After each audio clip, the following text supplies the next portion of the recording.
tardes a todos. Es un gusto estar con ustedes. Bienvenidos al taller Tecnología Escolar en Contenidos Matemáticos en la Educación Básica, uso de las gráficas. Es un placer tenerles en el 11º Congreso de Matemática Educativa. Este congreso viene desarrollándose desde el 2012 y por tercera ocasión es en modalidad virtual. Con mucha variedad de eventos para fortalecer su desarrollo profesional y esperamos que todas las actividades sean de su agrado. Bueno, en los minutitos previos a este taller les solicitamos que por favor apaguen su micrófono, tengan desactivado su video. Cualquier pregunta o aportación que necesiten realizar, por favor utilicen el chat. La sesión está siendo grabada, hay que ser muy respetuosos en el tratamiento y el uso del lenguaje. A continuación, voy a presentarles a la doctora Claudia Leticia Méndez Bello. Ella es nuestra conferencista y tengo el honor de hablar un poco de su trayectoria académica. Ella es doctora en matemática educativa por el Centro de Investigación y de Estudios Avanzados del Instituto Politécnico Nacional. Es licenciada y maestra en Ciencias en Matemática Educativa por el Centro de Investigación en Matemática Educativa de la Unidad Académica de Matemáticas de la Universidad Autónoma de Guerrero. Nodo Chilpancingo, Guerrero, México. Actualmente es coordinadora académica de Casio, México. Miembro del CLAME, Red de CIMATES y ANPM. Sus líneas de investigación e intervención están relacionadas con la práctica y formación continua del docente, modelación, graficación en términos de inclusión de la tecnología en el escenario escolar para matemáticas y ciencias. También ha trabajado en inclusión educativa respecto a la diversidad cultural, discapacidad y estudios de género. Con nosotros, la doctora Claudia. Muchas gracias por compartir en el 11º Congreso de Matemática Educativa 2022. Le cedemos el micrófono para escucharla. Un gusto, doctora Claudia. Gracias, buenas tardes. Gracias por la presentación y sobre todo gracias al comité organizador por la invitación y que me permitan con ustedes compartir esos espacios de reflexión. Como ya bien comentaba la maestra Cecilia, pues yo pertenezco soy coordinadora académica de Casio en México y pertenezco a diversas redes dentro de la matemática educativa. Y este taller lo pensé un poco más en términos de la reflexión del uso de las gráficas, la inclusión de la tecnología, y les voy a platicar un poco desde dónde vienen esta reflexión, dónde viene esta postura, porque un tanto tiene que ver con la experiencia que he tenido en formarme como matemática educativa y posteriormente cómo he trabajado con diversos proyectos de educación básica, primaria, digamos, hasta superior o posgrados en términos de la investigación. Me gustaría mucho que pudiéramos interactuar por chat. Mi idea es que todo el tiempo realmente interactuemos. No va a haber como una sesión de preguntas al final, sino que yo las voy a estar leyendo por el chat de manera continua. Agradeceré que por favor se mantengan como dinámicos en eso porque nos va a ayudar a ir entendiendo hacia dónde, digamos, ir pensando o repensando el uso de la tecnología en escenarios escolares. Y voy a poner algunos ejemplos de contenidos matemáticos de educación básica, pero la centración va a ir hacia también nuestra experiencia como docentes en ejercicio. Sí, y aquí viene la primera pregunta que viene en el chat, por favor, les espero que me estén respondiendo. La primera pregunta es, ¿quiénes están acá, no? Si son docentes en ejercicio ya frente a aula, si están en formación, si algunos están en el escenario más de la investigación educativa, y si son de la investigación también podrían ahí colocar a lo mejor qué áreas son las que más están concentrándose, pero por el momento sí me gustaría saber si son investigación, docentes en ejercicio o en formación para ir pensando en la experiencia que tienen al momento, ¿no? Parte de lo que mencionó Cecilia es sobre mi experiencia y poco quiero comentarles. Muchas gracias, Arturo, y ahí voy a estar leyendo entonces a todos. Muchas gracias por empezar a comentar. La idea es que yo, digamos, pertenezco a Casio Académico en México. Sin embargo, por la misma disciplina de matemática educativa, mi interacción con colegas o con pares va más allá de solo México, es decir, pertenecemos a varias redes em, latinoamericanas. Como bien lo decía, son del CLAME, que es el Comité Latinoamericano de Matemática Educativa. De hecho, acabamos de tener la 36ª reunión latinoamericana en matemática educativa que se celebró en República Dominicana y fue nuestro primer regreso presencial después de 2 años que estuvimos, un año completamente suspendido, el 2021 fue en línea y esta que ya fue híbrido, ¿no? Y bueno, yo creo que poco a poco todos hemos empezado a vivir esta etapa de presencial, híbrido, en línea y que hay algunas actividades que siguen siendo completamente en línea o ya estamos viendo lo que es híbrido y ahí podemos empezar a ver también cómo está jugando esa tecnología en el uso, digamos, esta tecnología cuando la usamos como medio de comunicación, pero también nos vamos a concentrar en las tecnologías que utilizamos para hablar de contenidos matemáticos. Ya tenemos diversidad en el público. Sí hay profesores en ejercicio y también hay quienes están formando como docentes. Muchas gracias, lo estoy leyendo a todos por aquí. En esta primera lámina que estoy colocando es un poco para que conozcan el contexto en el que estoy trabajando con eso de tecnología. Yo me formé como doctora en matemática educativa en el CIMBESTAP, aquí en la Ciudad de México. Y pues realmente en la disciplina existen grandes líneas de uso de tecnología, doctores, doctoras que pertenecen a varias redes y la inclusión de la tecnología en términos a lo mejor más de modelación. Y yo siempre estuve como cercana a la modelación cuando me estaba formando. Sin embargo, cuando ya me graduó, digamos, y inició mi primer trabajo formal fue justamente en Casio. Casio lo que hace es generar tecnología escolar, calculadoras científicas y graficadoras principalmente. Sin embargo, desde varios años se está utilizando también software, emulador de las calculadoras y aplicaciones de celular. Y voy a decirlo así, como un sitio web, donde de manera, tú puedes graficar, puedes hacer varias cosas en el sitio web. Y voy a hacer como un recorrido de estas opciones de tecnología escolar y cómo la estamos incluyendo en proyectos académicos de diferentes niveles educativos, aunque voy a concentrarme un poco más hacia educación básica en este taller, pero para que vayan visualizando en caso de que ustedes tengan, digamos, experiencia en otros niveles educativos con otros contenidos.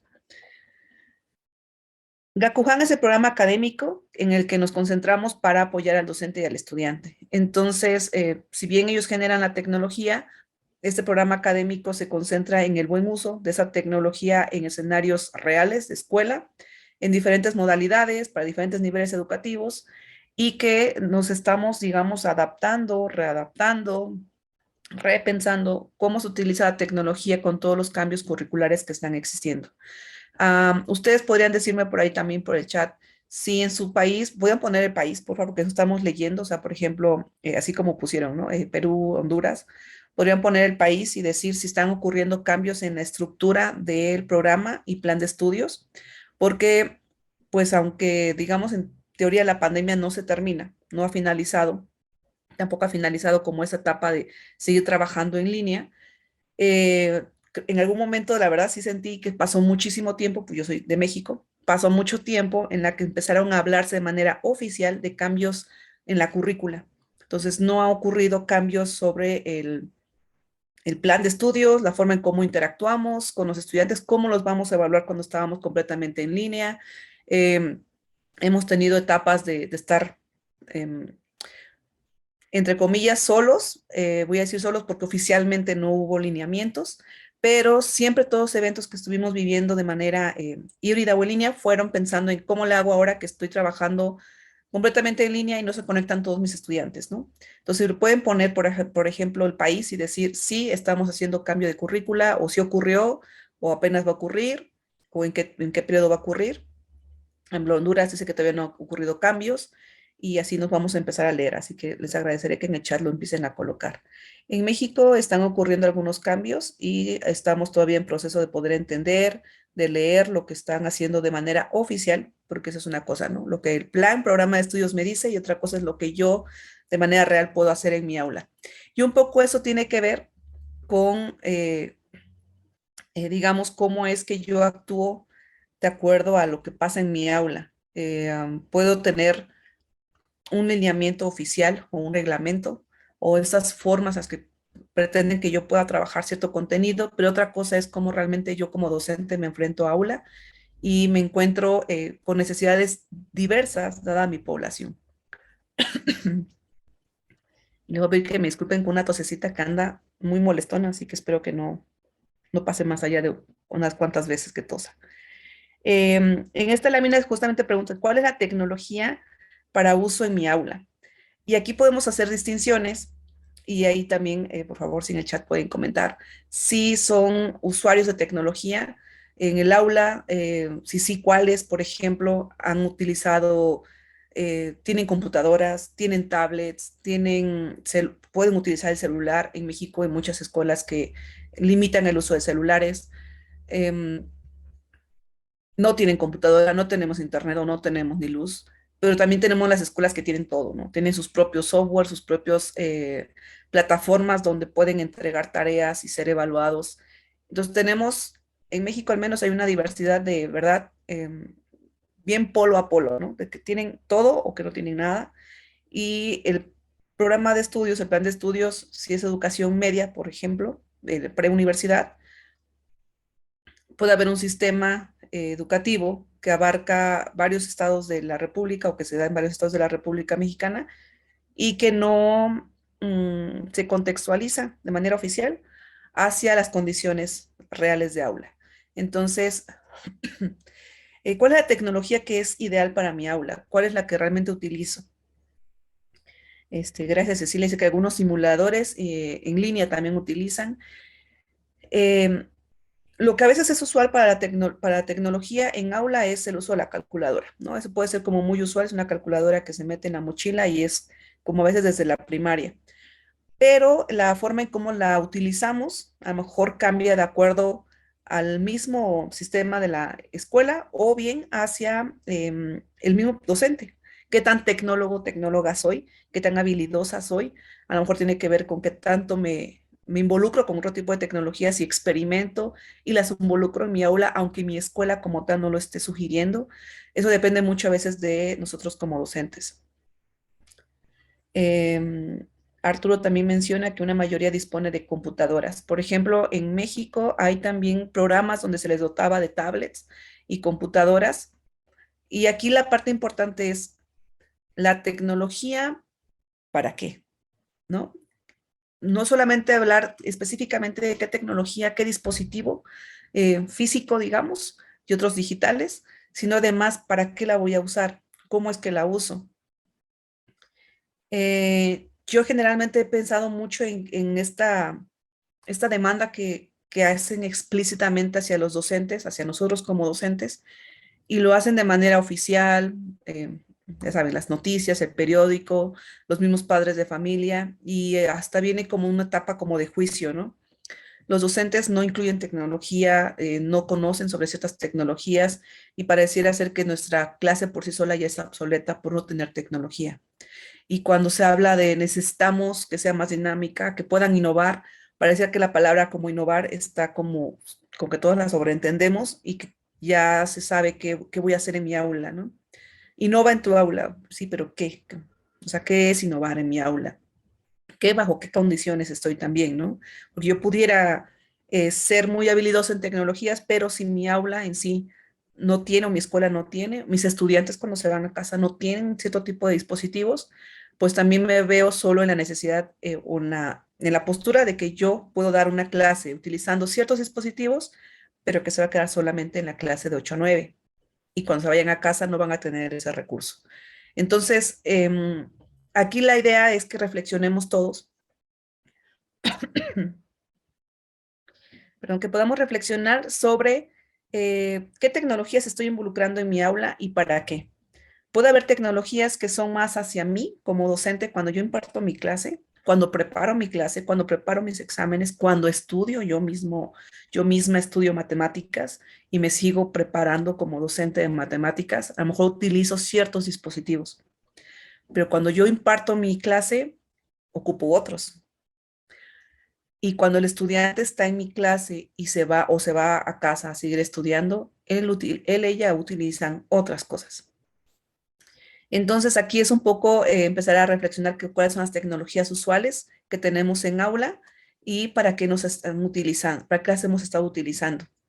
Nada más que se me mostrar un poco esto por lo que mencionaba de dónde vienen las reflexiones sobre el uso de la tecnología, es porque en mi experiencia, desde que me estaba formando como, bueno, ya en el doctorado, cuando me estaba formando, tuve la oportunidad de trabajar en varios proyectos eh, donde se hacía una distinción, digamos, hacia el alto rendimiento escolar y hacia el bajo rendimiento escolar. El alto rendimiento escolar estaba más hacia los jóvenes, niños y jóvenes que tienen, digamos, un talento matemático denominado así bajo varias posturas. Ahí también tendríamos que distinguir bajo qué posturas se dicen ese tipo de situaciones, que son habilidosos, que son talentosos en matemáticas, talentosas, y está otro sector que tiene más hacia el bajo rendimiento escolar y están las personas con algún tipo de discapacidad o que grupos que pertenecen a pueblos originarios. Y, y en mi caso, pues yo trabajé con una población sorda. Tuve la oportunidad de trabajar con una población sorda en Chile, en Argentina y en México. Y la investigación, bueno, a lo mejor en algún otro momento me gustaría compartirles sobre la investigación de conocimiento matemático de sordos, pero esto me ayudó también a ver a la sordera como una diversidad cultural.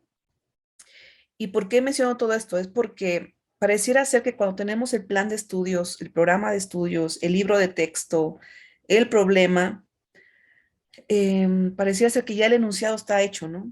La fórmula ya está hecha, las respuestas que tienen que dar, y entiendas esta en todo entre comillas, ¿no? Las respuestas que tienen que dar los estudiantes para que esté bien, para que sea un acierto en la tarea, un acierto en el examen, están desligadas de varios contextos.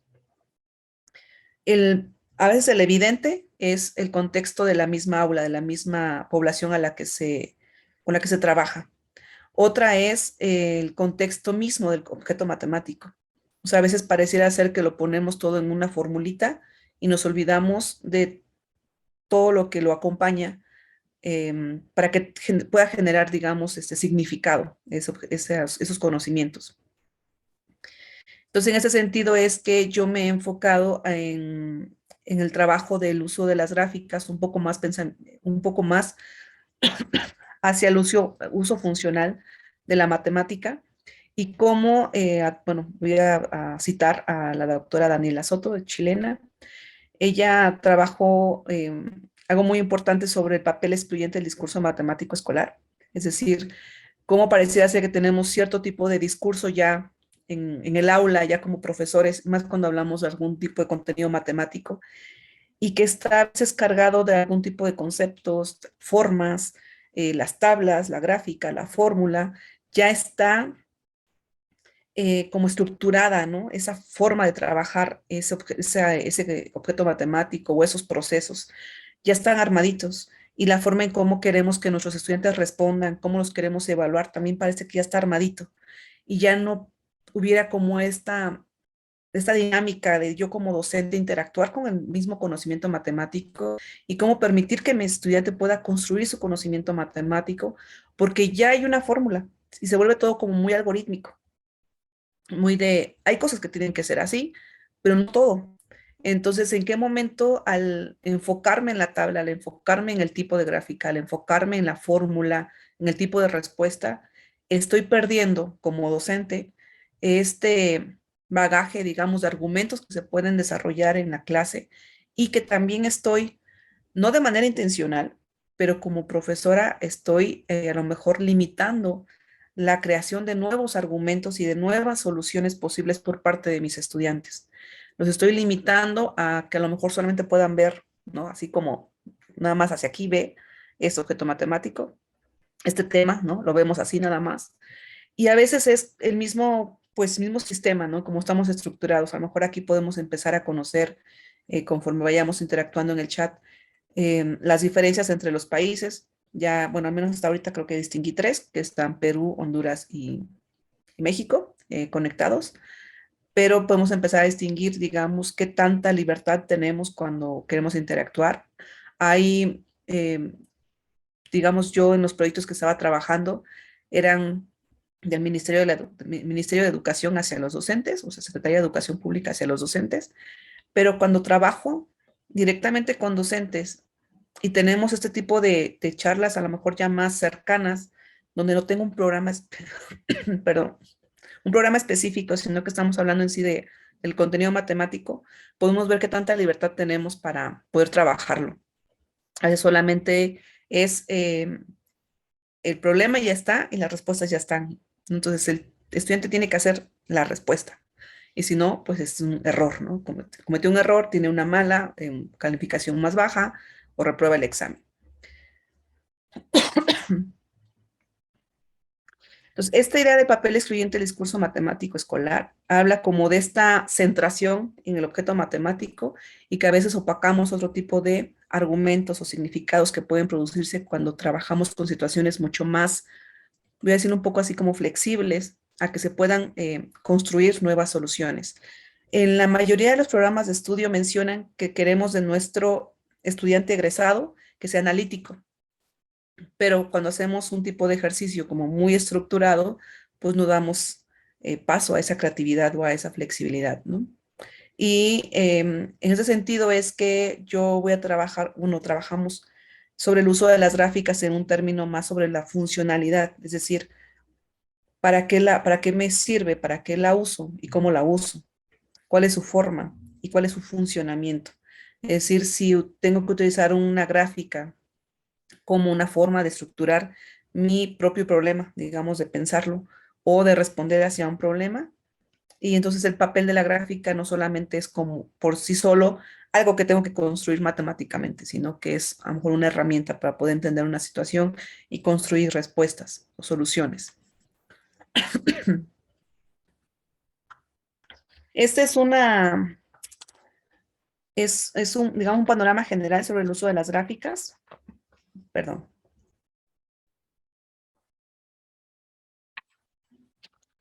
Em, Todas tienen que ver con investigación dentro de la matemática educativa sobre diversos contenidos. En la situación específica tiene que ver sobre el movimiento o el traslado de una persona o el movimiento de algún objeto. Y en este primera que está acá arriba, es lo que le llamaba a Flores 2005 el síntoma de la gráfica, que son cuando empiezan a ocurrir los primeros traslados. Y esos son en libros de texto de primaria, que son edades de 6 a 11 años de edad de los estudiantes.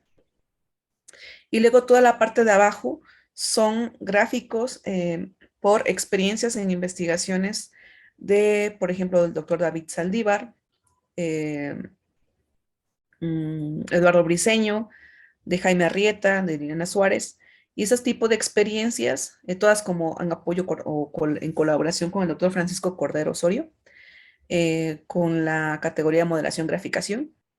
Y lo que hacían en esas situaciones era ver, digamos, cómo representar el movimiento o el traslado. En algunos parecía ser que son gráficas como estas de la derecha, gráficas en los ejes coordenados, pero en otras como estas que están a la izquierda, que tiene que ver con una situación en la que puedes modelar el movimiento, pero sus recursos eran sobre iconos tipo rayitas o flechitas para hablar de arriba abajo o hablar de periodicidad o de tendencia. Y ese tipo de gráficos, digamos, representan realmente argumentos en los que se construyen para poder dar respuesta a ciertas situaciones problema. Como tal, no es una gráfica con ejes coordenados donde realmente veas la función que la representa, pero empezar a hacer estos grafos en las situaciones, pues representa los distintos argumentos que se pueden dar tras una situación de modelación del movimiento. Y bueno, en ese sentido es que yo lo que quisiera comentarles es sobre la tecnología con la que yo me he estado cercana, obviamente por lo que les comentaba de dónde estoy trabajando actualmente, y es sobre el uso de las tecnologías que suelen ser usuales en la escuela, que son calculadoras científicas, pero también cómo tenemos proyectos educativos con el uso de calculadoras graficadoras o de software y la utilización también de sensores. Si ven en la imagen de acá abajo, son sensores conectados a una graficadora. Una graficadora se pueden conectar hasta 3 sensores de manera simultánea y en esta unidad de análisis, que es de CMA, lo que hace es, pues tal cual, ¿no? Retomar los datos y poder mostrarlos en la gráfica por tablas o diferentes tipos de gráficos de acuerdo a cuántas variables son, lo que tú eliges, graficar. Y, por ejemplo, puede ser unas experiencias de tanto de ciencias como de matemáticas y que se ven, por ejemplo, la graficadora como esta que están viendo de sensores, por lo regular se utiliza en medio superior en universidad. Sin embargo, cuando tú, como profesor, lo que yo decía, como profesor, a lo mejor no necesito que mi estudiante de secundaria sepa manipular una graficadora para que pueda vivir el experimento o este fenómeno físico. A lo mejor lo que hago es que yo como docente lo hago y ellos solamente ven la representación gráfica de ese fenómeno, el enfriamiento, el calentamiento, sonido, luz, tu temperatura, mejor tu temperatura corporal, el movimiento, yo me acerco y me alejo de algo, digamos, del sensor mismo. Entonces, todo tipo de experiencias las puedes vivir como estudiante jovencito de 11 años sin que sepas manipular una graficadora. Aunque para hacer este tipo de gráficos, la verdad es que nada más es como clic, clic, clic y pues se sale, solito hace todo, digamos, la toma de datos, ¿no? Y también tenemos proyectos con bachillerato internacional. El bachillerato internacional sabemos que ocurre en varios países de manera homóloga y ellos, por ejemplo, utilizan sí o sí esta calculadora graficadora que está acá abajo con los sensores. Entonces tienen proyectos donde trabaja la docente de matemáticas con el profesor de biología y evalúan de manera en conjunto una práctica y digamos ahí pueden hablar de varios contenidos que le compete a cada una de las áreas, pero trabajarlo de manera en conjunto. Yo les voy a hacer algunas actividades acá con uso de una calculadora más básica, que es una calculadora científica, no sé si algunos la conozcan. Me parece que solamente en México y en Estados Unidos es la terminación EX, que es conocida como ClassWiz, y ustedes a lo mejor en otros países la conocen como con terminación LAX, que es LAX, y la trabajan, pues digamos tú lo que es Latinoamérica, Centroamérica y Sudamérica. Es igual, solamente hay un menú que es distinto, pero fuera de eso todo más ocurre igual. Mi idea es que ustedes puedan empezar a ver si una tecnología como esta es algo que les funcionaría en el aula, pero sobre todo pensando esto que les decía, ¿no? ¿Para qué la necesito? Porque hay programas de estudio que dicen, está el contenido matemático, te dicen qué es lo que se va a ver, cómo lo podrías evaluar, y uno de los criterios, digamos, o, se me fue la palabra, cómo lo manejan, es que utilices calculadora. ¿Cómo? No te dicen, ¿no? Pero que la utilices. Y aquí viene la parte importante, es usar la tecnología por usarla o porque me va a dar un beneficio. Si me da un beneficio, pues vale la pena experimentar, explorar otro tipo de dispositivos, pero solamente es por usar una calculadora de que en lugar de hacer la operación a mano, ahora la haga en la calculadora, pues hasta ahí lo único que estoy haciendo es ahorrar tiempo, ¿no? En hacer operaciones básicas en un dispositivo que lo haga más rápido que yo. Pero la idea es tener estas tecnologías que me permitan experimentar de una forma distinta a lo que yo podría hacer sin ella. Esta es una calculadora científica, y digo básica porque de verdad es una calculadora que está de bolsillo, pero lo que hace es que actualmente genera un código QR que te vincula a otros dispositivos. Entonces tú puedes vincular esta calculadora con tu celular, con un lector código QR o con una tablet. Y yo puedo ver el gráfico, como ustedes ven acá en la pantalla, yo puse en orden lo que uno puede ir haciendo para encontrar o sea, por ejemplo, este es un problema de ecuaciones simultáneas. La mayoría de las calculadoras me permiten escribir a lo mejor las funciones. Llego al valor de X y de Y hasta ahí se acabó. Pero esta lo que hace es que te genera un código QR que al leerlo con tu celular o con tu tablet, con cualquier código, con cualquier lector de código QR o con la aplicación Casio Edu, más que está acá, que es oficial de Casio, digamos, un lugar seguro académico, te genera la gráfica que estabas viendo, las funciones, te da los datos y te da los gráficos. Dependiendo de la función de la calculadora que estés utilizando, también puedes manipular la gráfica, en algunos casos no, tal cual te la da es la gráfica que tienes, pero un poco para que vean el universo de gráficas que se pueden hacer a través de estos dispositivos y ya es la vinculación de la calculadora como con otro dispositivo. Y esto que les mencionaba de las aplicaciones de celular, pues también tenemos otras aplicaciones y software que son gratuitos y que tú puedes empezar a manipularlo con tus estudiantes, sobre todo si están trabajando en línea o híbrido. Y por favor también me gustaría que me comentaran en el chat si ya están completamente presencial, ya no hay ningún tipo de interacción en línea ni charlas con los estudiantes, si están en línea completamente o en híbrido, que están ya sea en las dos opciones, que con el mismo grupo los ven una etapa en presencial y otra en línea, o que se divide el grupo uno y uno. Me gustaría, por favor, que lo pudieran colocar así nada más, línea, híbrido, presencial, para darnos una idea de cuáles son las condiciones en las que están ahora. Gracias, Sofía. Perdón, voy a darme un momentito.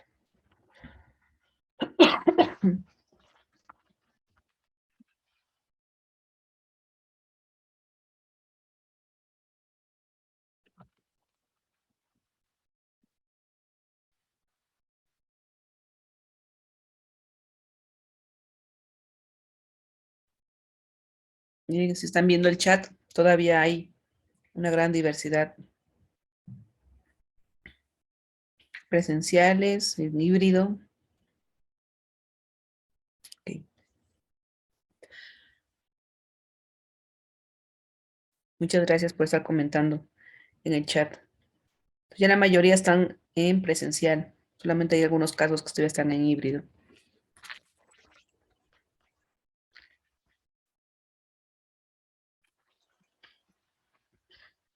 Y bueno, voy a dar algún ejemplo de algunos ejercicios para que podamos empezar a reflexionar sobre cómo utilizo por lo regular la tecnología cuando trabajo esos contenidos que son bien básicos. Cuando digo básicos es porque los vemos todo el tiempo, desde que estamos en primaria hasta que estamos en superior.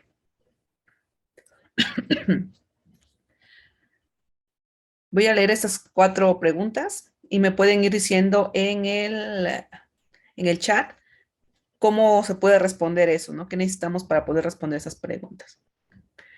¿Cuál es el promedio de la edad de quienes estamos en esta sala de Zoom? Usualmente, ¿cuántos goles anota Pati en un partido de fútbol? Regularmente, ¿cuántos puntos anota Andrés en un partido de básquetbol? ¿Cuántos peces obtiene el señor Julio en un día de pesca en la laguna del pueblo? ¿Qué tipo de información necesitamos para cualquiera de esas preguntas? ¿Cómo podríamos empezar a responderlas? Pueden elegir alguna y decirla por el chat. ¿Cómo respondemos a la primera, a la segunda?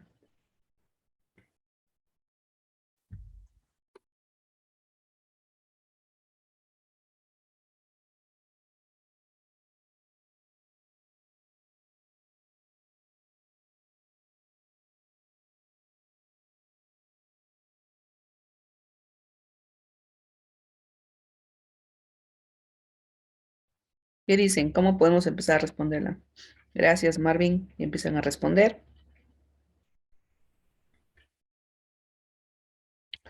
Para responder la de la primera, la de la edad, de los que estamos en la sala, es sacar el promedio de la edad. Primero Necesario saber cuántos estamos en la reunión, conocer la edad de cada uno de ellos. Perfecto, Marvin, muchas gracias. ¿Cómo podemos responder la segunda, la tercera y la cuarta? ¿Quién comenta en el chat?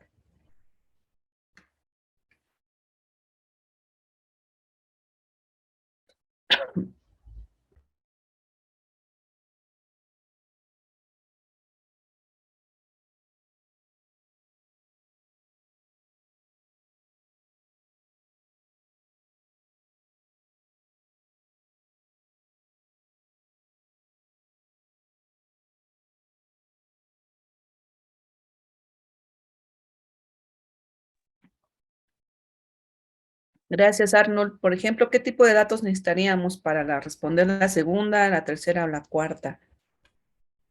Jorge dice, haciendo un registro de los goles que anota por partido y al finalizar utilizar una medida de tendencia central.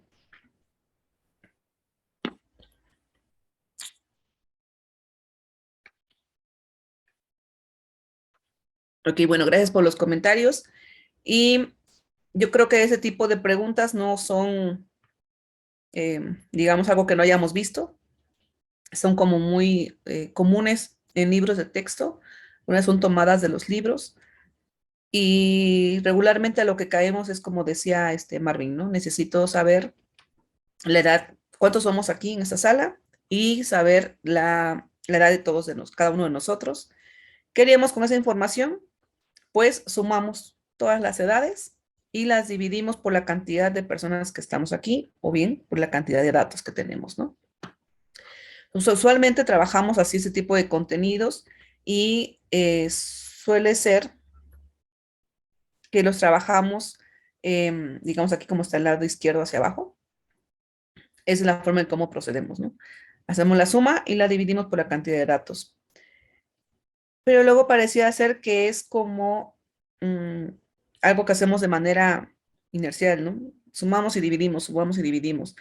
Si yo digo cuál es el promedio de edad, estaturas, pesos, salarios, calificaciones, todo esto, al final, si digo salarios, tallas, peso, no importa, porque realmente lo que voy a hacer, digamos, a la hora de hacer la operación, es sumar los datos y dividirlos entre la cantidad de datos que son. Entonces, ese contexto que utilicé para el ejercicio, pues no me sirvió de mucho más que dar como un poco de una situación. Pero el procedimiento no lo modifiqué. Fue tal cual hubiera sido si dijera estaturas o pesos o salarios. Vamos a tomar un ejercicio que está en un libro de texto de secundaria y dice que para mejorar la publicidad, un restaurante hizo una encuesta sobre el tiempo de espera que espera un cliente por sus alimentos. Esto se registró a lo largo de 15 días, eligiendo aleatoriamente un pedido diario. Considerando la publicidad que se desea elaborar, ¿cuál es el tiempo promedio que se tardan en atender a un cliente?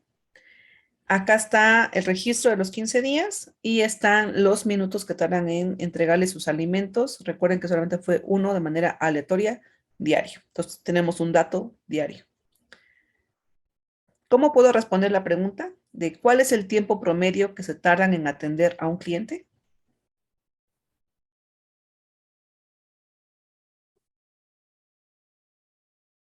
Si quieren, para que no nos tardemos en hacerlo, nada más podrían escribir por el chat qué tendrían que hacer para responder la pregunta.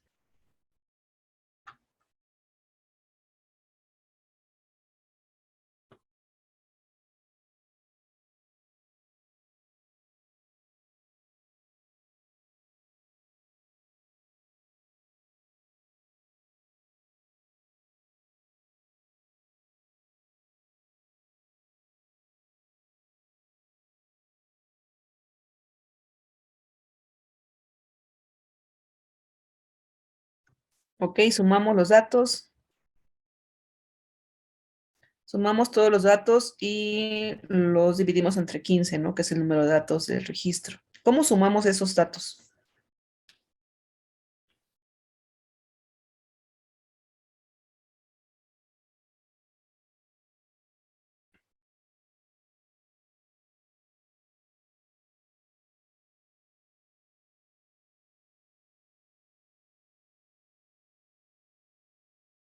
Una opción es, como dice Arturo, podemos pasarlos todos a segundos e interpretarlo, bueno, igual como dice Douglas, ¿no? Se debe interpretar como el total en segundos. Es decir, no puedo usar una calculadora y ponerle 3.18 más 2.59, ¿no? Porque estamos hablando de dos cosas diferentes. Tiene que ser 3 minutos 18 segundos. Las calculadoras, no todas, pero algunas tienen este simbolito de grados, así que se pueden poner 3 grado 18 minutos y podemos hacer la suma. Nada más voy a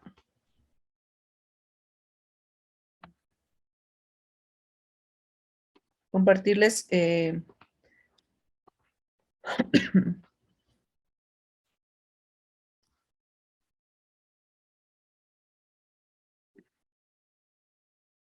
por ejemplo, acá estoy utilizando la calculadora que les estoy mencionando. Esta es una calculadora científica.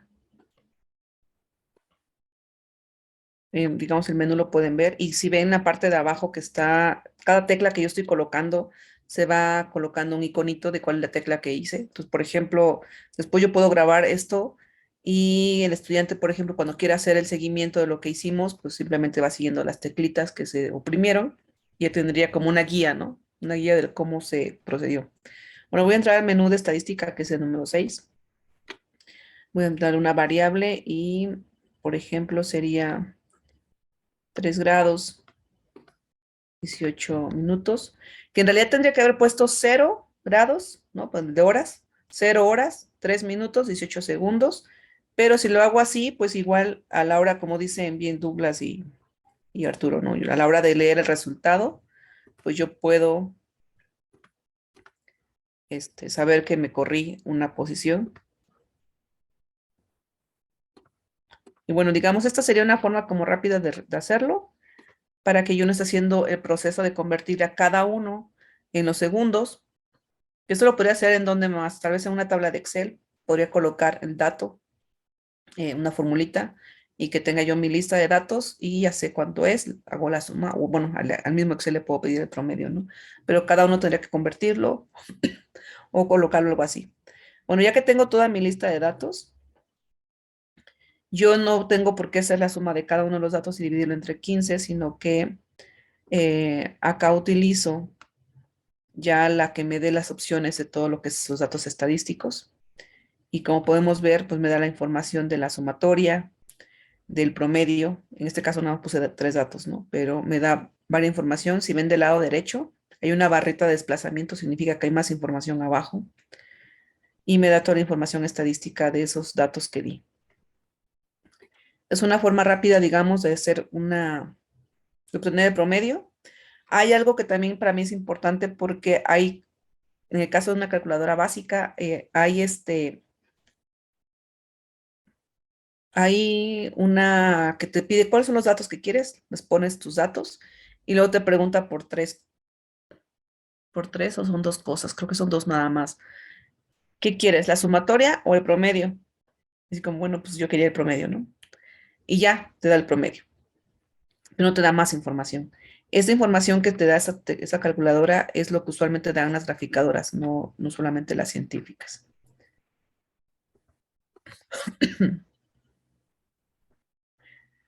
Entonces, bueno, esto es algo que usualmente tenemos en los libros de texto. Ya no hubo mayor discusión sobre eso porque lo que hicimos a la hora de operar, obtenemos el promedio. Cuando esto que decía de queremos que nuestro egresado sea analítico, genere respuestas, genere situaciones, solución.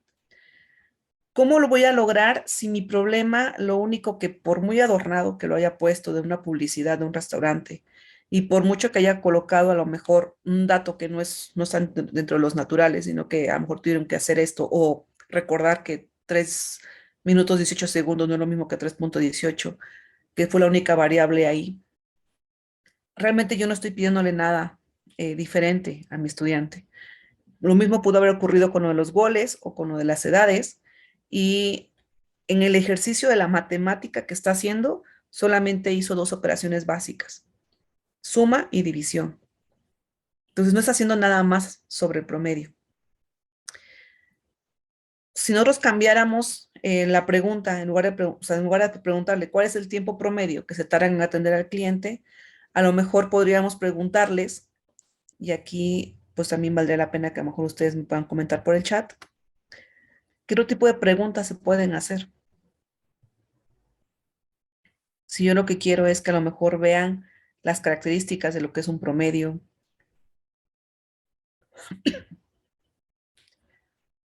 Por ejemplo, si yo preguntara sobre cuál sería tu lema, ¿no? De mercadotecnia, para que puedas llamar la atención de más clientes. En México, no sé si en otros países ustedes me podrán decir ahí por el chat. En México tenemos varias zonas como de edificios de oficinas. Yo trabajo en una oficina pues privada, de una empresa privada, y es como de muchas oficinas. Y la mayoría de los restaurantes o de cadenas de restaurante lo que te dicen, hasta con letreros, es que recibes justamente tus alimentos en menos de tantos minutos, o si no, tu postre es gratis. Eso es muy usual acá en la Ciudad de México. Y cuando yo veo este problema que está en el libro de texto, digo, ¿por qué no preguntamos como cosas así? En lugar de preguntarle por el promedio, preguntarle sobre cuál sería tu lema, cómo le puedo llamar más la atención hacia otro, a que se vayan con otro restaurante, que vengan conmigo a consumir. Y así esa pregunta de cuál sería tu lema, pues ya vienen otras cosas. Por ejemplo, no sé si alguien hizo el ejercicio de saber realmente cuál es el promedio. Yo lo tengo perdido ahorita. Supongamos que es de 5 minutos. Vamos a poner un ejemplo, pero si alguien lo tiene, el dato, pues lo pone por el chat, por favor. Si supongamos que es de 5 minutos, ¿qué tiempo vas a decir en tu lema? ¿En cuánto tiempo te puedo atender si no tu postre es gratis? Si yo pongo un tiempo muy alto sobre mi promedio, a lo mejor ya no soy llamativo versus mi competencia, ¿no? O si pongo un tiempo muy bajo sobre mi promedio, ¿qué puede pasar? Si yo ya analicé lo que pasa en 15 días, tengo datos sobre qué pasa, como cuánto tiempo tardamos en atender a un cliente. ¿Qué pasa si en mi publicidad coloco un tiempo menor a mi promedio?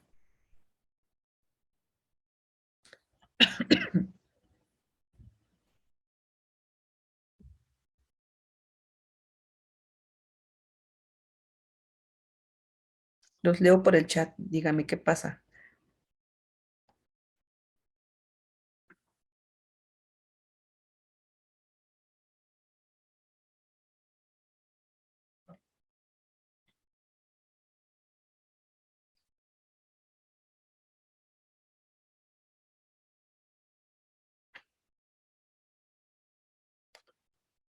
Este ejercicio está hecho en libro de secundaria, que son edades aproximadamente de 11 a 13 años, y lo pusimos en práctica con jovencitos de primaria, donde todavía no estaban trabajando como tal, mucho menos operar con 3 minutos 18 segundos, ¿no?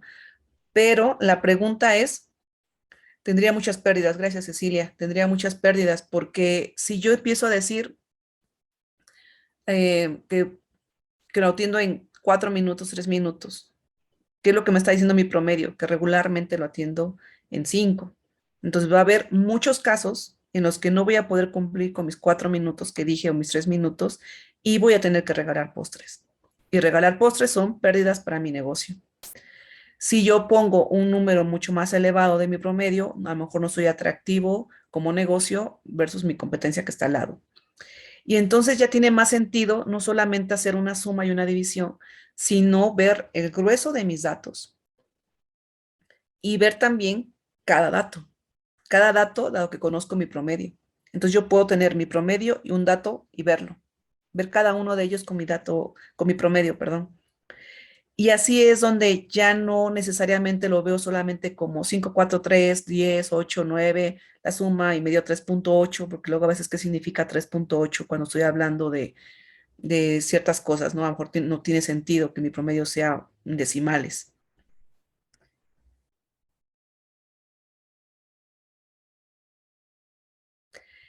Y la idea es como empezar a ver los datos con mi nube de datos, ¿no? Vamos a ver otra actividad y esta sí me gustaría, por favor, que traten de responder la mayoría para que veamos la diversidad de respuestas que pudiéramos tener, sobre todo cuando pensemos primero en responder yo y luego empecemos a interactuar sobre cómo puede ocurrir con mis estudiantes. Desde al terminar el año escolar, Mireya y Héctor obtuvieron las siguientes calificaciones. Y está una tabla con las calificaciones de Mireya y con las calificaciones de Héctor. Mireya tiene 9, 9, 10, 10, 10 y Héctor tiene 8, 10, 10, 10, 10. La dirección de la escuela tiene que determinar a quién de los dos estudiantes deberá entregar el primer lugar, el primer lugar en aprovechamiento escolar. Digamos que necesitamos escoger a uno de los dos para que nos represente en las Olimpiadas del Estado. Y como consejo de docentes, tenemos que elegir quién nos va a representar, Mireya o Héctor. Primero nada más coloquen, por favor, en el chat Mireya o Héctor y luego vemos por qué.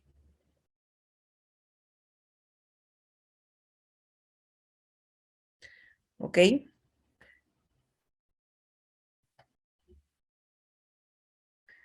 Bueno, va ganando Mireya. Sí, vamos a hacer como votos, ¿no? En un consejo de docentes.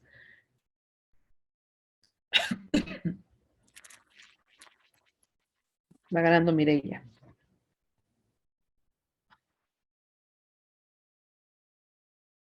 ¿Nadie vota por Héctor?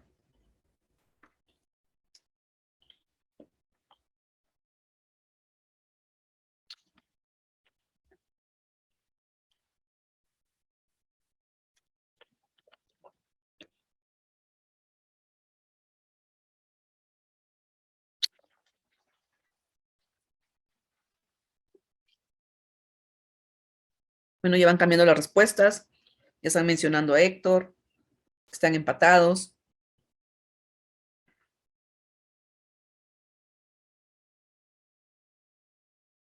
Bueno, al principio fue como Mireya, Mireya y ahorita Héctor, empatados, Héctor.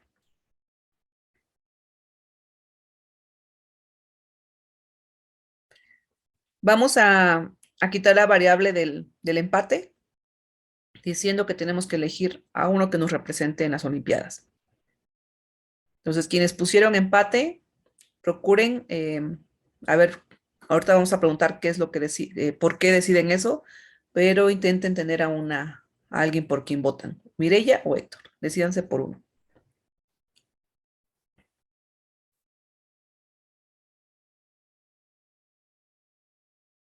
Ok. Espero que todos estén leyendo el chat. Están hablando del empate, algunos ya empiezan a mencionar por qué están eligiendo a una persona. Creo que al principio fue mucho Mireya, ahorita que siento, no sé, no conté, no sé si alguien esté viendo como los votos, pero creo que es más Héctor. Y ahora sí, por favor, podamos empezar a colocar todos por qué elegí a quien elegí. Mireya por esto, Mireya por lo otro, y algunos dijeron que Héctor tiene 4 calificaciones perfectas, así lo pusieron. Mm, por ejemplo, el promedio es lo mismo, pero consideran que tuvo más 10 Héctor, entonces votarían por Héctor.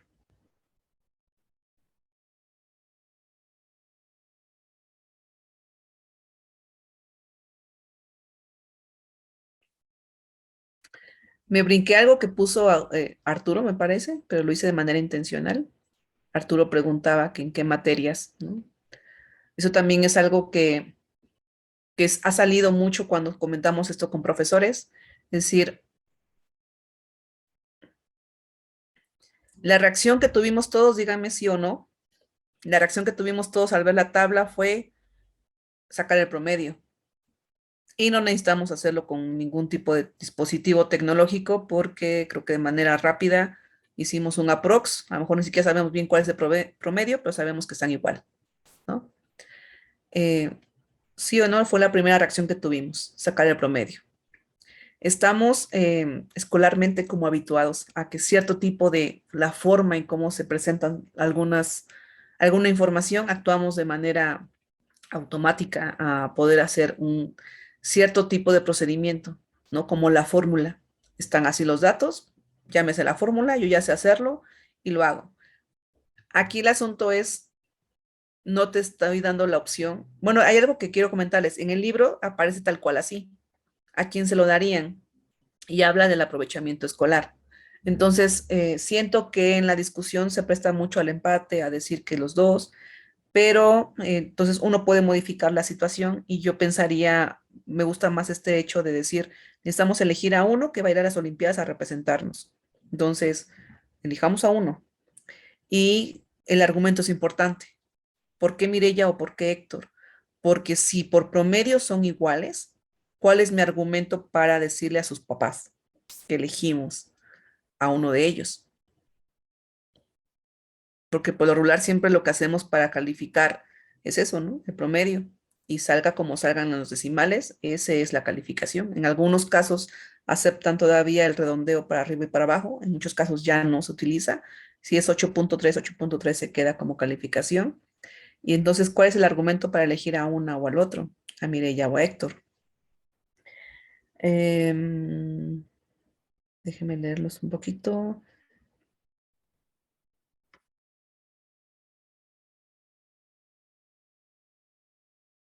Ronald dice que Mireya está más cerca del promedio.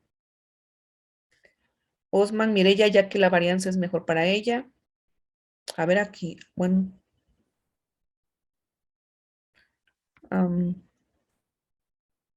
Osman, ¿nos puedes volver a escribir, porfa, tu respuesta? Me parece que lo escribiste igual. Dices Héctor, ya que la varianza es mejor para él. Después pusiste Mireya, ya que la varianza es mejor para ella. ¿Nos puedes explicar, porfa, en el chat? Em, Amaria puso que empatados porque Héctor tiene 4 calificaciones perfectas. Habían dicho que Héctor, ya que la varianza es mejor, lo que decía yo. A Ronald, mire, ya está más cerca del promedio. A Cecilia, elegí a Mirella porque es más estable, hay menos diferencias entre los datos, aunque Héctor, si es la misma materia, ya se mantiene exitoso. A María, así es en estadística, el promedio y la moda es lo más utilizado lastimosamente. Si la de Mirella es mi respuesta, fue error al escribir, ok. Entonces Mirella dice Osman porque la varianza es mejor para ella. Y Alodia están empatados. Mari dice Mirella porque se nota que se mantiene más estable.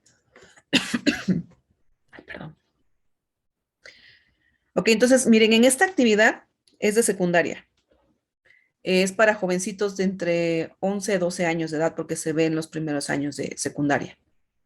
Está en el libro de texto y yo quiero que veamos varias etapas de esta actividad. Yo creo que me gusta mucho porque ocurren como varias cosas. Uno, es bien sencillita, no tiene mucho texto.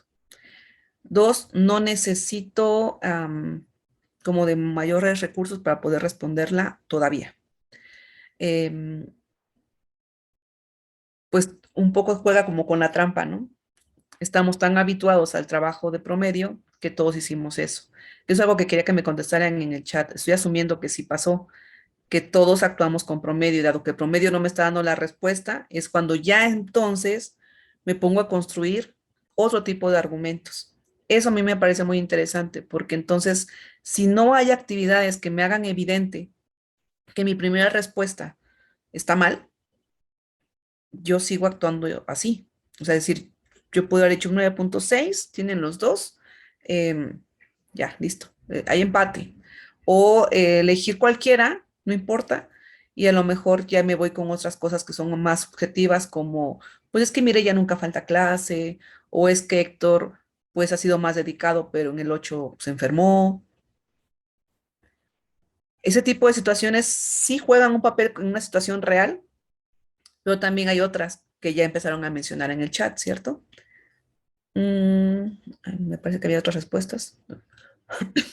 Algo que pone María y que ya vi en varios comentarios también atrás. Mirella porque se nota que se mantiene más estable. Y estaban hablando de estabilidad, estaban hablando de cercanía con el promedio, están hablando de la varianza. Y entonces aquí es donde yo puedo hacer esto que les comentaba de la calculadora.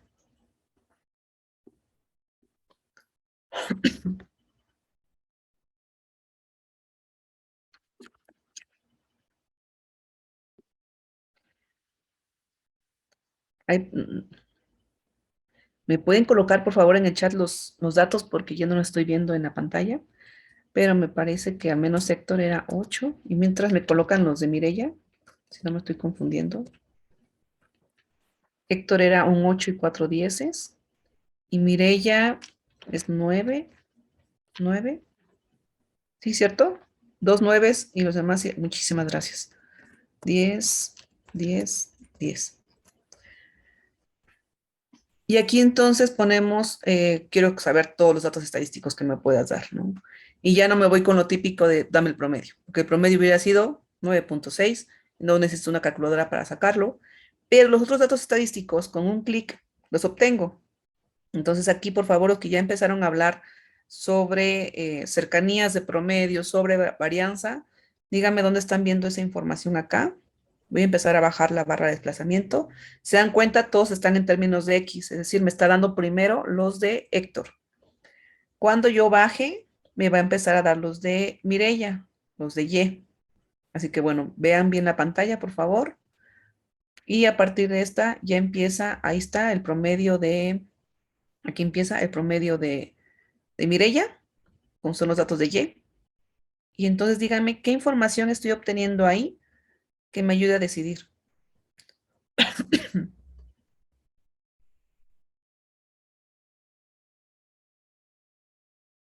Vuelvo a subir.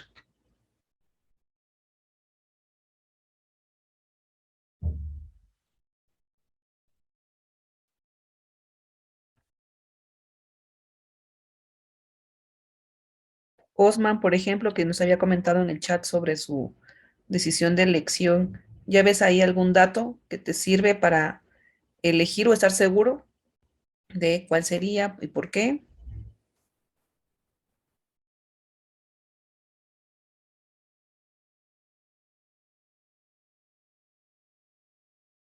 La desviación media es mejor para Mireya, dice Jorge. ¿Sí lo ven los demás? Jorge, ¿puedes decirnos por qué, por favor? ¿Dónde lo veo eso? Voy a bajar.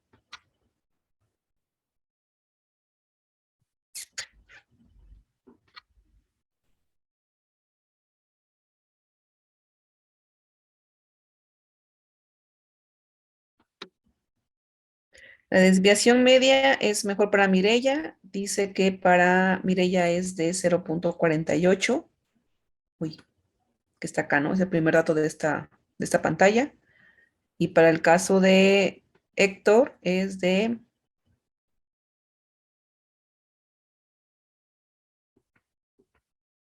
0.8.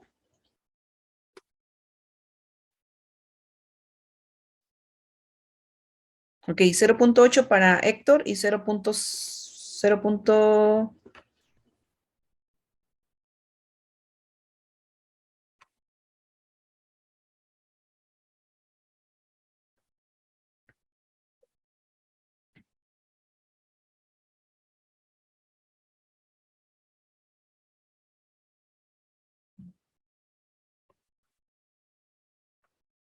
Bueno, aquí me iré de flechitas en esta. Y bueno, aquí tengo la información estadística entonces de estos datos, que son pequeños, son pocos. Ya que vimos esta información, podemos cambiar entonces de respuesta. Quienes dijeron Mireya, quienes dijeron Héctor, ¿cómo ven ahora la información que puedo recibir cuando veo todos los datos estadísticos de esos datos? Toda la información estadística de esos datos.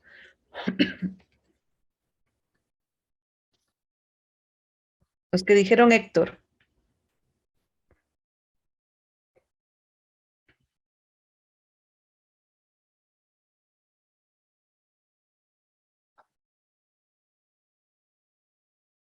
a ver, por favor, por el chat puedan comentar cómo es que estoy cambiando de decisión, por qué, qué información estoy recibiendo ahora que no tenía antes.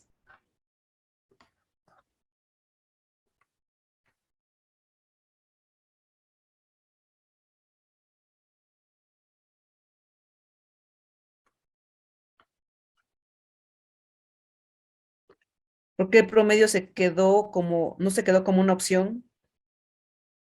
¿Qué es lo que estaba viendo el promedio? Yo creo que aquí hay algunos argumentos que se dijeron en el chat, que es como la cercanía, ¿no? Alguien, creo que fue la maestra Rocío, que dijo algo así de que está más cercano hacia el promedio. Creo que la maestra Cecilia habló de la estabilidad. Entonces, aquí es donde empiezan este tipo de argumentos distintos a solamente operar sobre el promedio, sobre la suma y la división. Es decir, ya moví al estudiante de operar solamente, haciendo solamente operaciones básicas aritméticas, a que pueda ver cuáles son las características del promedio. Ya las vio, ya digamos, las experimentó y no es el promedio la respuesta.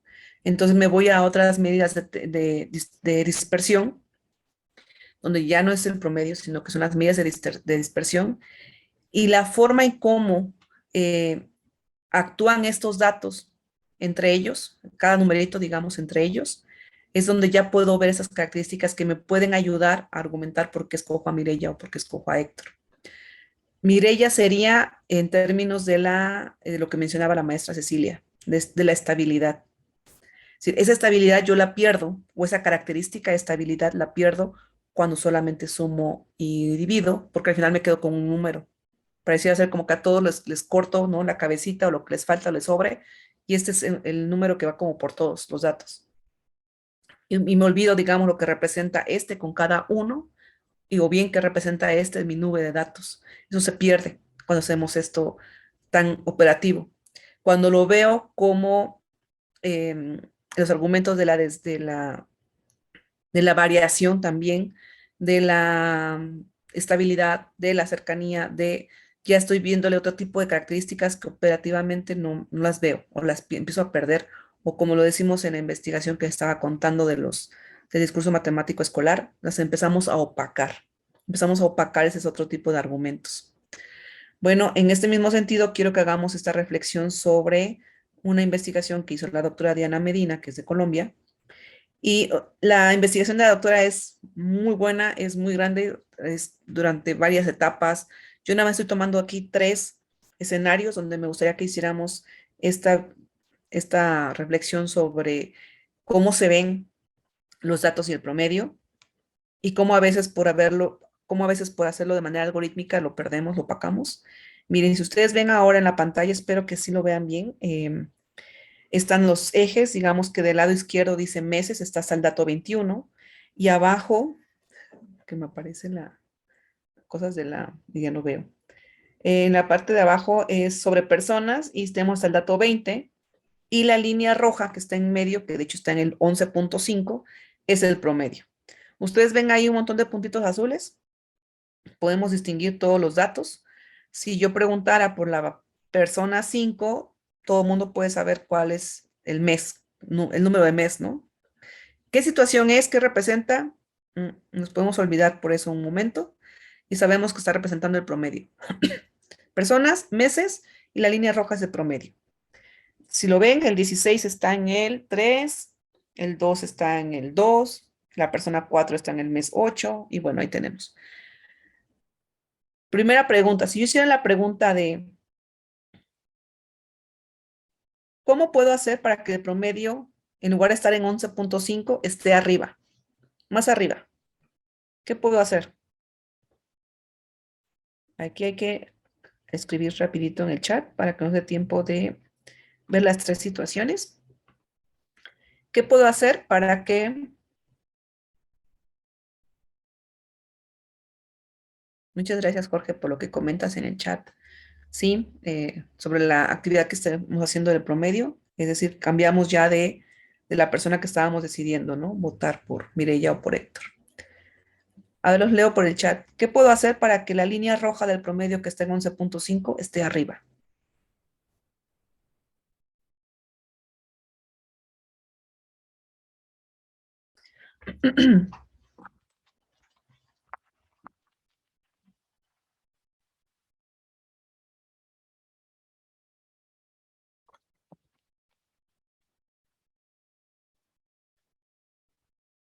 ¿Qué podemos hacer? ¿Qué hago?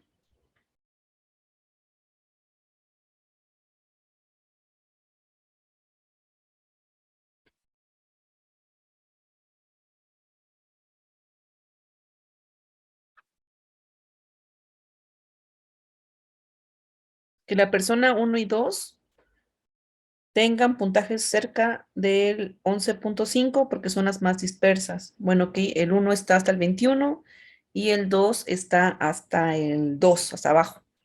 Pero si yo hago que la persona 1, que está en 21, estén más cerca del 11.5, eso me va a ayudar a que el promedio suba.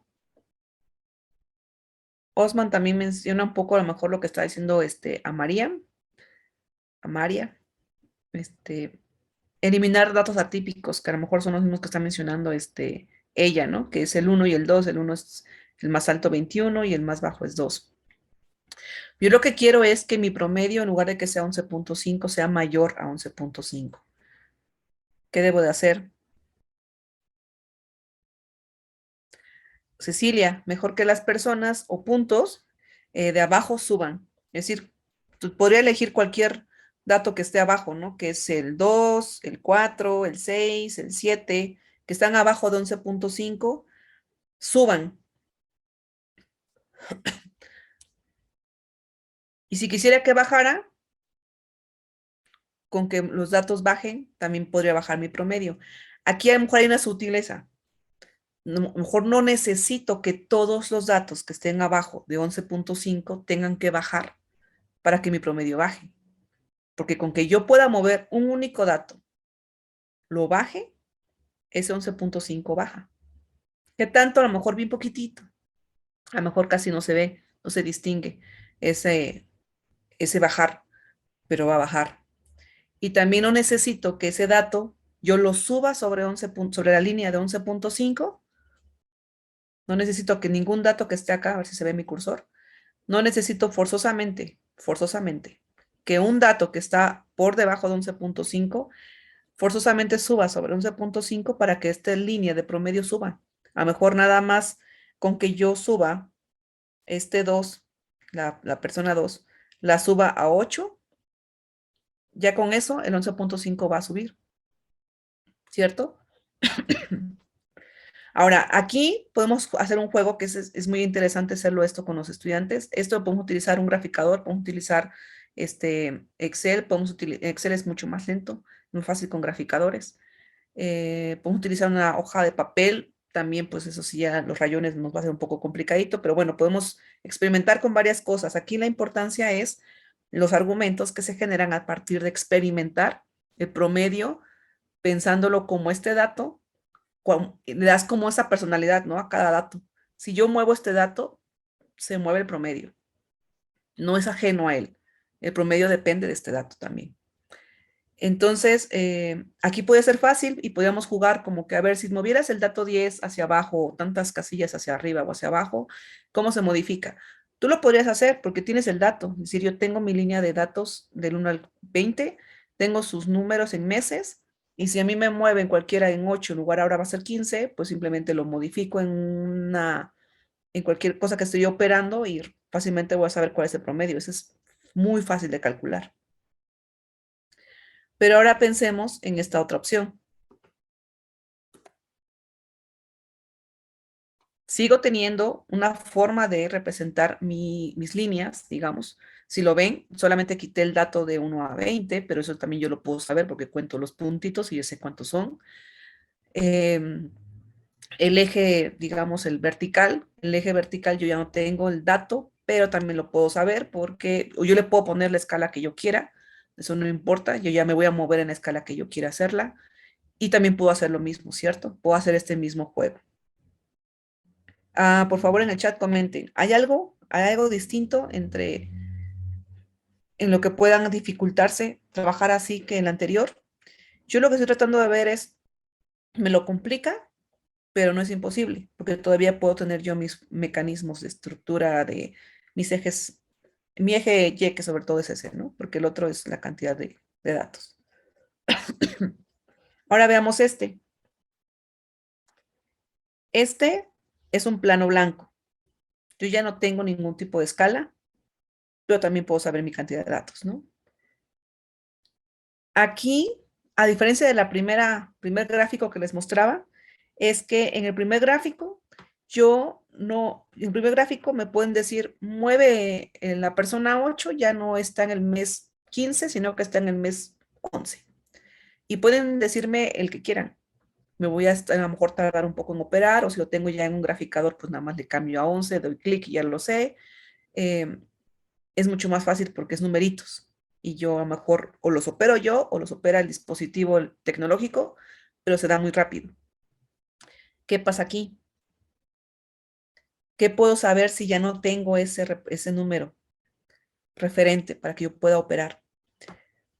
Ahora sí, por favor, por el chat para que cerremos este tipo de reflexiones sobre el uso de los gráficos, el uso de las tecnologías. Y aquí todo lo estamos girando hacia en torno del promedio. Digamos, elegí un tema que es desde primaria hasta superior, vemos el promedio. Y que es algo que, por ejemplo, esto que alguien mencionó acá en una actividad, eliminar los datos atípicos. Por ejemplo, eso no lo vemos en primaria, ¿no? No lo vemos en secundaria. Ya que estamos en tipo universidad, sé que tengo argumentos para poder discriminar un dato atípico. Antes de eso, en el promedio yo no lo veía. No solamente manejo todos mis datos, no tendría por qué eliminar a ninguno. Ahora sabemos que sí, justamente para tener una lectura de lo que ocurre con esos datos, puedo hacer eso.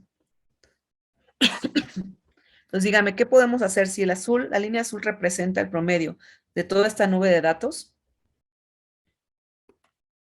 Si yo quiero subir mi línea de promedio, acordamos que con que se subiera cualquier punto, se puede subir el promedio, ¿no? Si quiero que baje, baje. Pero si yo de manera ya bien clara digo que este dato, este puntito, lo voy a, este puntito, digamos, lo voy a mover. Supongamos que estamos jugando a ver Cecilia. Cecilia está de este lado de la pantalla y yo estoy de este lado de la pantalla. Cecilia, yo voy a mover este puntito. Lo voy a mover aquí, donde voy a dejar mi cursor. Dime qué dato, qué puntito quieres mover tú y hasta dónde para que el promedio no se mueva. ¿Podemos hacer eso? Los leo por el chat. Es decir, yo elijo un puntito abajo del promedio y digo, este puntito, y te marco no sé, cualquier cosa. Lo marco aquí. Lo voy a mover para acá. ¿Qué punto tú, de tu lado, de la pantalla, digamos, de arriba, vas a mover para que la línea de promedio no se mueva?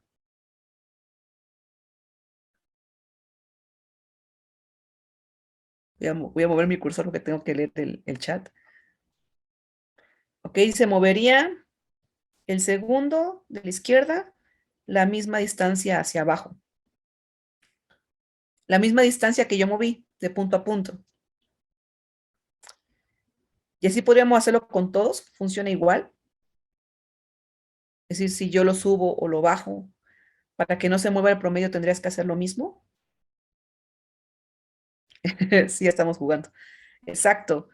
Es, los demás compañeros, Arturo, Osman, todos que han contestado por acá, que andan en el chat, muy activos, Amaria, Rocío, por favor comenten, Brenda, Brisa, Ariel, comenten por favor, ya que estuvieron muy activos en el chat, la misma distancia en cualquier punto.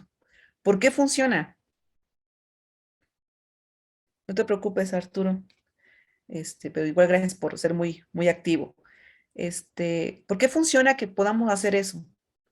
¿Por qué tuvo que hablar Cecilia de distancias?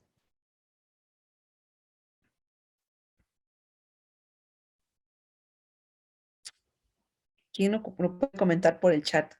¿Por qué funciona que hagamos eso?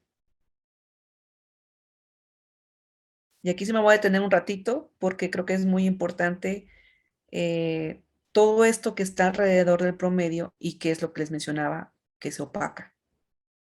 Lo empezamos a dejar de lado, las cualidades o características de mi dato con la nube de datos, de mi dato con el promedio, de mi dato con ¿no? Cualquiera, a lo mejor con la moda, con... Gracias, María. Movería el punto de arriba a la derecha a la misma distancia. Mover los puntos intermedios por sí. Mover. Ah, mira, María dice, mover los puntos intermedios por si se me terminan los parámetros. Los que están más cercanos al promedio, ¿te refieres? Ah, ok, sí. Ni el más bajo ni el más alto. ¿Por qué Cecilia, cuando dijo, y bueno, también Mari Rocío, por qué dicen, si yo muevo un dato, el que sea, y lo muevo a otro nuevo punto, ¿por qué tienen que fijarse en mi distancia para que para que ellas puedan mover su dato?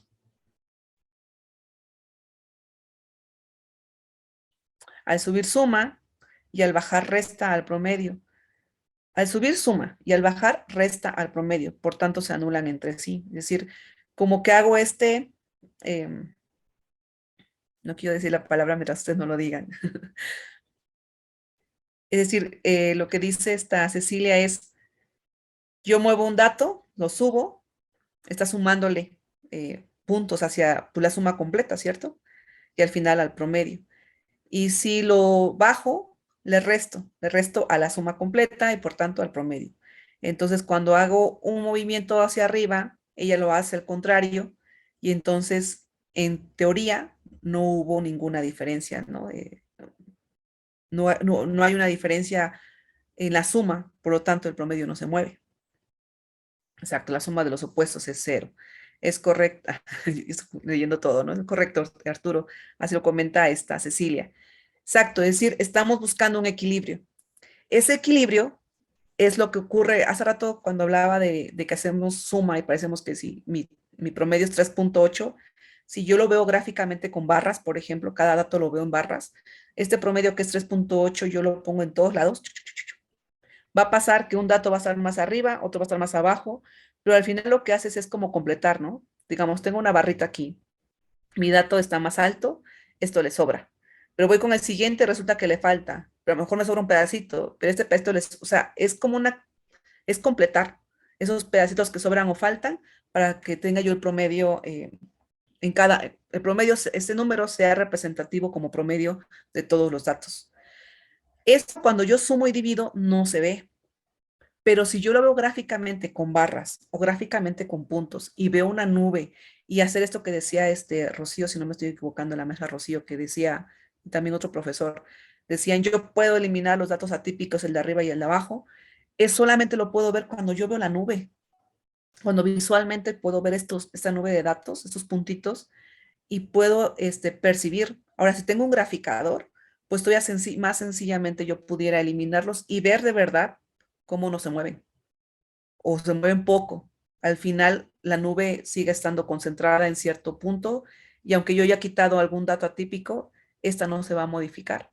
Entonces, ese tipo de información sobre un dato y lo que representa con la nube, con el resto, y lo que representa yo eliminar un dato o varios datos atípicos tal vez, no lo veo eh, no lo veo cuando estoy haciendo una, de manera inercial o de manera automática, estoy haciendo una operación aritmética o estoy haciendo mis algoritmos. Cuando nos concentramos en la forma en cómo se resuelve, voy a decirlo así, como en la fórmula, estamos eliminando y opacando todos los demás argumentos que acompañan al promedio, las cualidades que tiene, digamos que me evitan a mí como estudiante generar nuevos recursos para dar soluciones a situaciones problema. Porque entonces no estaría yo apuntando a formarme como un estudiante egresado que sea analítico, que genere situaciones solución y que sea capaz de hecho, en la educación primaria y secundaria, ustedes me dirán si lo ven, ya para cerrar esta reflexión, es que en México, por ejemplo, así está estructurado, que como estudiante sepas diferenciar entre usar la media, la mediana y la moda. Que de mi programa de estudios, que de mi ejercicio, que de mi libro, me ayuda a que yo pueda diferenciarlo. ¿Qué me están enseñando? ¿Cómo estoy operando yo cada una de ellas? para que yo pueda tener argumentos, herramientas que me hagan diferenciar entre estas medidas de tendencia central y todavía más entre las medidas de dispersión. Entonces, es un poco este tipo de reflexión en términos de que usualmente trabajamos el contenido matemático de una forma, pero que todo el tiempo como docentes es nuestra tarea, digamos, desmenuzar, saber qué es lo que usamos, para qué lo usamos, y en una de las preguntas que puse sobre cuál es la tecnología que yo elijo, creo que hay que preguntarnos siempre para qué la quiero, de qué me va a servir, de qué me sirve a mí como docente para impartir mi clase, de qué le sirve a mi estudiante cuando recibe la clase, de qué le va a servir cuando se vaya a casa a estudiar.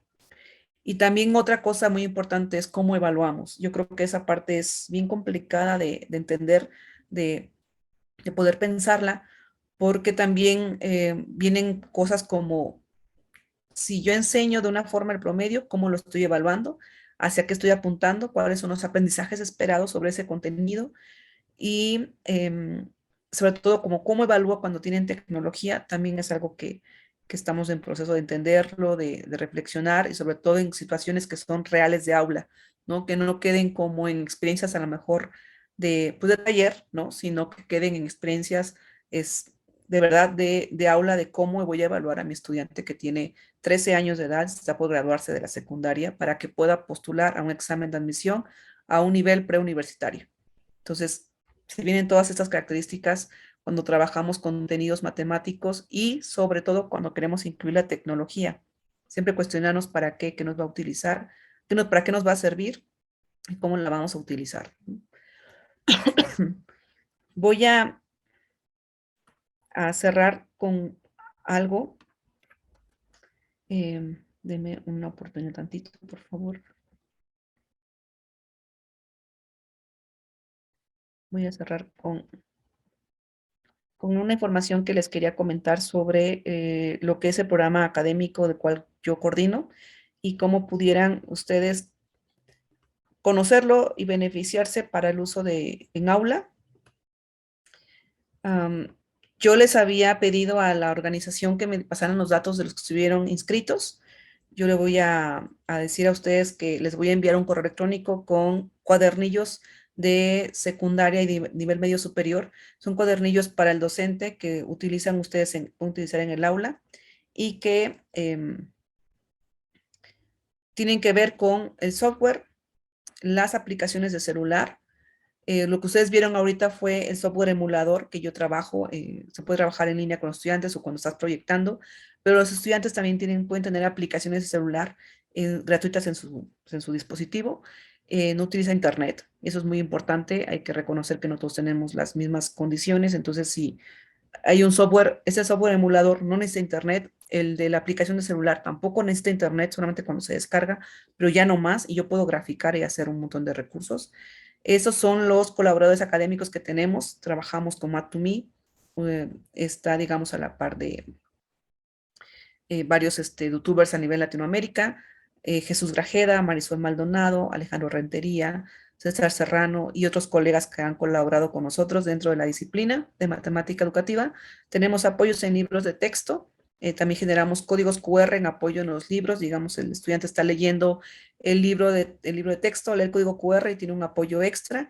Y esta es la tecnología que les estoy comentando. Yo les voy a enviar por correo cómo pueden descargar estas aplicaciones de celular que son gratuitas. El software tiene una duración de 90 días de manera gratuita. Puedes tener el que quieras, de científicas o de graficadoras. Y también, pues les voy a regalar una licencia por haber estado en este taller. Así que pues, me voy a basar en la lista que me manden los organizadores y que, bueno, los invito a que sigamos participando en actividades, en congresos, pues internacionales, nacionales y que como docentes nos escuchemos en las experiencias y podamos construirnos nuestras propias características y soluciones. Este es el software que les digo, el que utilicé. La licencia es física, es una tarjetita, pero obviamente os los voy a enviar todo por correo electrónico. Es un código que se activa, les voy a enviar la información por el correo. Y bueno, nos quiero invitarlos al siguiente evento dentro de la disciplina de matemática educativa que se llama Escuela de Invierno de Matemática Educativa por la red de centros de investigación, la red de CIMATES. Es híbrido, así que tienen la ventaja de que estén en Perú, Honduras, puedan estar con nosotros. Nosotros vamos a también estar de manera presencial en la sede, pero es una muy buena forma de trabajar con los colegas que trabajan de diversos niveles educativos y que hay grupos de discusión con contenidos específicos y líneas de investigación que les pueden servir mucho. Es que bueno, era eso y muchísimas gracias a todos y con esto culmino. Gracias por el tiempo. Bien. Muchas gracias, doctora Claudia Leticia Méndez. Ha sido muy agradable el taller y ha motivado a muchas personas a participar y estar activas durante una clase, que eso es lo que se pretende, ¿verdad? Que el alumno se involucre en su formación y que quiera avanzar. No sé si tenemos mucho tiempo para formular un par de preguntas, si es tan amable de respondernos a ellas. Solo son dos. ¿Qué consejo brindaría para ofrecer una enseñanza personalizada para los estudiantes con diferentes capacidades, ya que es un área de expertise suya? Sí, la verdad es que es muy complejo. Actualmente las experiencias que tenemos en México también es de escuelas que a veces concentran a una diversidad de discapacidades en un aula y sabemos que cada una tiene sus propias especificidades y más también matices por persona, ¿no? Entonces es sumamente complicado.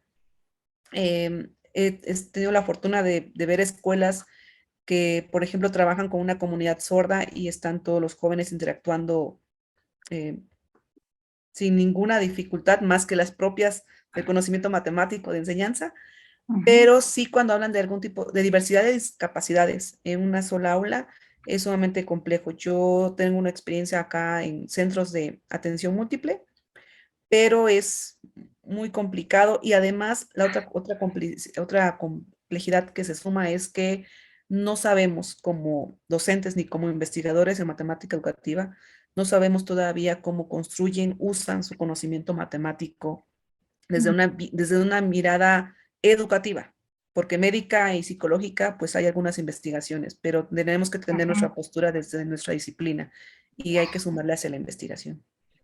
Y la otra pregunta es, ¿qué otro software recomienda para hacer este tipo de actividades? Yo acá solamente trabajé con una calculadora científica, pero yo, pues justamente en el correo que les voy a enviar, les sugiero que hagan la exploración de toda la tecnología Casio que tiene. Es página web, son aplicaciones de celular, tanto básicas como de graficadoras. Son estos emuladores y yo creo que de verdad que les puede bastar en una buena experiencia de explorar la tecnología, sobre todo porque se vinculan entre dispositivos. Muchas son libres y eso es una ventaja para los estudiantes también. Bueno, creo que cerramos. Esas son las preguntas que teníamos. Muy interesante el emulador, le decimos, ¿verdad? Y gracias a todos aquellos que desde Jutiapa, San Antonio de Oriente, Las Vegas, Lima, Perú, Edo, México, Zitácuara, Michoacán, México. Gracias por unirse a este congreso y por estar activos en sus participaciones. A continuación, vamos a leer un reconocimiento que muy bien ganado lo tiene la doctora Claudia Leticia. La Universidad Pedagógica Francisco Morazán, a través de la Vicerrectoría y el Departamento de Ciencias Matemáticas y el Comité Organizador de Matemática Educativa, otorgan el presente diploma a Claudia Leticia Méndez Bello por su colaboración al impartir el taller Tecnología Escolar en Contenidos Matemáticos en la Educación Básica, uso de las gráficas en el 11º Congreso de Matemática Educativa, realizado en modalidad virtual del 8 al 12 de agosto del 2022. Tegucigalpa, Honduras, 12 de agosto del 2002. Firman el máster Bartolomé Chinchilla Chinchilla, el doctor Luis Armando Ramos Palacios y el doctor César Leonardo Alvarado. Muchas gracias, doctora Claudia, y no me quiero despedir sin antes leerles un mensajito. Antes de hacer que un sueño se convierta en realidad, es necesario que tengamos un sueño. Entonces ese es el gran mensaje que estamos sembrando además en este espacio. Muchas gracias. Podemos entonces continuar con nuestros eventos.